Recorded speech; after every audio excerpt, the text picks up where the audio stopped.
Olá, amigos do canal Gospel Books Alcemar. Esse é o meu canal, o canal que está falando sobre o Evangelho e também falando sobre os meus livros. Me acompanhe aí nas redes sociais, no Instagram, @Alcemar_escritor. E no YouTube também você pode me acompanhar aqui no @Gospel Books Alcemar. Também o meu canal de meio ambiente, que é Alcemar Ecológico, canal Alcemar Ecológico.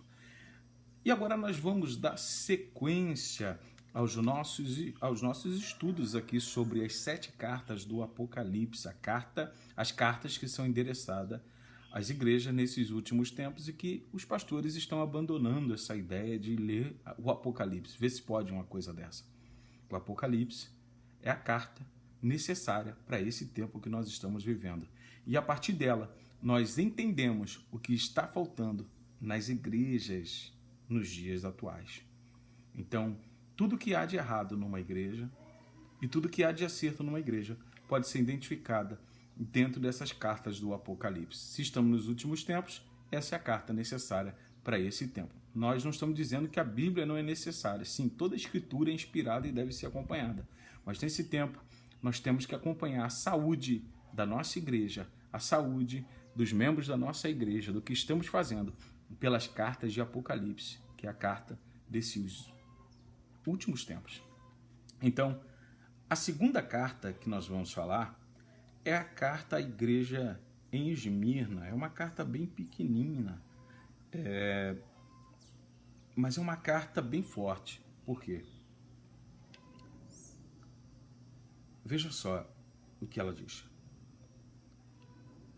Capítulo 2, versículo 8 de Apocalipse.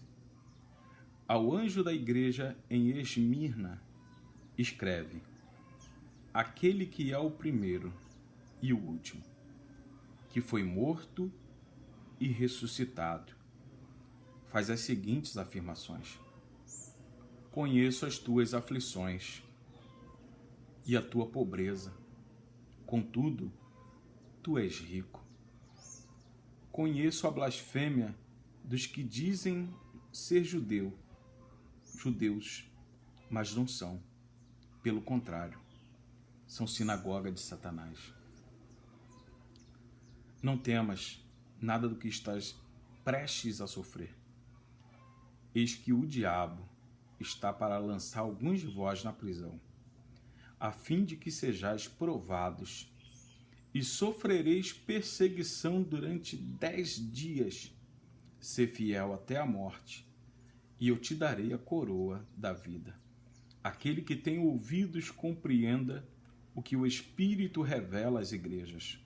O vencedor de maneira alguma sofrerá a punição da segunda morte. Essa carta é uma carta bem especial porque essa igreja de Esmirna, ela me parece muito com a igreja perseguida no Oriente Médio. Essa igreja cheia de Marte, essa igreja morena, né, que quase ninguém conhece, aquela que Salomão citava, né? Sulamita citava para ele: não me despreze por eu ser morena. Ou seja, havia uma preferência por algo e ela pedia para não ser desprezada por ela ser de outro tipo ou ela ser de uma outra aparência que não agrade a sociedade em si. E a igreja perseguida é uma igreja morena, a igreja daquela que nem todo mundo quer ser. A igreja perseguida sofre. E os cristãos brasileiros, isso generalizando, eles fingem não conhecer a igreja perseguida. Os pastores são mais aplicados às suas obras locais do que a grande verdade de Deus, que é que Deus amou o mundo. A visão de Deus é o mundo, só que eles querem dedicar as suas obras às obras locais e nunca enviar recurso à igreja perseguida, que é a que mais precisa. É a que mais precisa. E nessa igreja aqui, Jesus ele começa se mostrando ao anjo da igreja. Lembra que nós estamos falando que essas cartas são direcionadas aos pastores da igreja. E Jesus começa a se mostrar aqui como um sofredor para aquela igreja. Ele diz: ao anjo da igreja em Esmirna escreve: aquele que é o primeiro e o último. Eu sou o início de tudo e o fim de tudo. Aquele que foi morto, veja que ele diz que ele foi morto primeiro. Ele não diz nem que ele nasceu. Não, aquele que nasceu, não. Porque ele não está falando nada de judaísmo. Nada de ser judeu. Ele está falando aquele que foi morto e ressuscitado. Ou seja, aquele que esteve na cruz é o que interessa, que eu morri por vocês. Mas também o que interessa é que eu ressuscitei. Esse faz as seguintes afirmações: conheço as tuas aflições. Está falando com o pastor. Eu conheço as tuas aflições e a tua pobreza. Contudo, tu és rico. O que me parece aqui é que esse pastor que dedica a vida fielmente a Deus, ele não tem nada aqui que Deus é contra ele. Ele está dizendo, cara, você não pode ter recurso humano. As pessoas não podem enviar recursos para você. Mas fala uma coisa, Deus falando para você, Jesus Cristo falando para você. Tu és rico. Tu és rico porque o teu tesouro não está na terra, está no céu. Tu és rico porque aonde você depositou o seu tesouro não é na terra, é no céu, onde o ladrão não rouba, onde a traça não corrói, a ferrugem não entra para destruir. Tu é rico.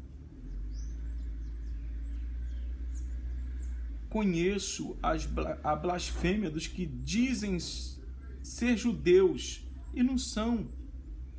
Pelo contrário, são sinagoga de Satanás. Esse pastor está sofrendo naquele lugar, combatendo pessoas que o apóstolo Paulo sofreu para combater, no início do seu ministério principalmente. Os judeus que queriam fazer o evangelho judaizante, fazer um cristianismo judaizante. Queriam que a igreja seguisse as práticas judaicas. É uma prova. A igreja não tem que seguir prática judaica, porque a igreja não é a religião de Israel. A igreja é a igreja. E essas pessoas esse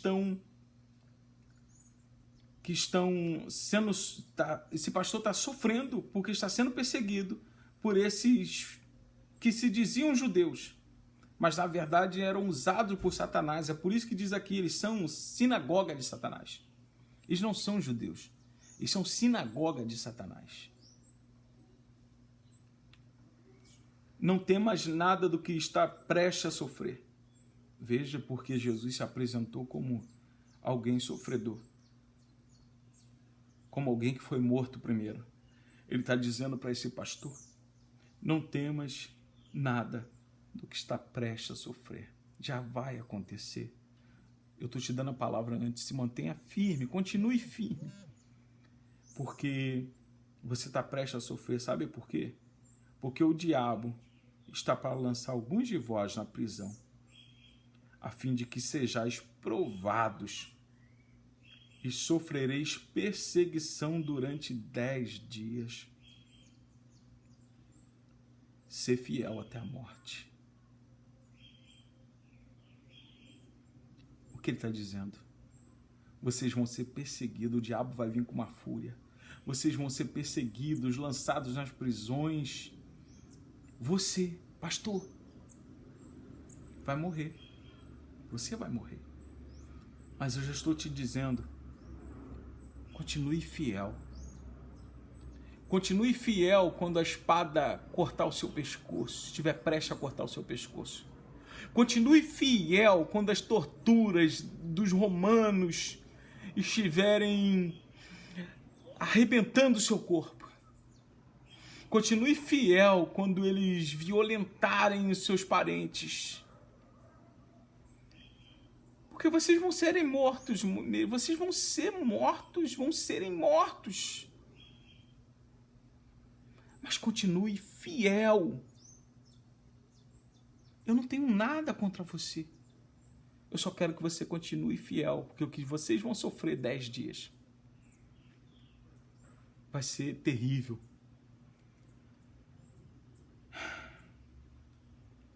Ser fiel até a morte, que eu vou te dar a coroa da vida.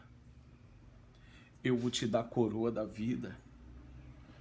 Aquele que tem ouvidos, compreenda o que o Espírito revela.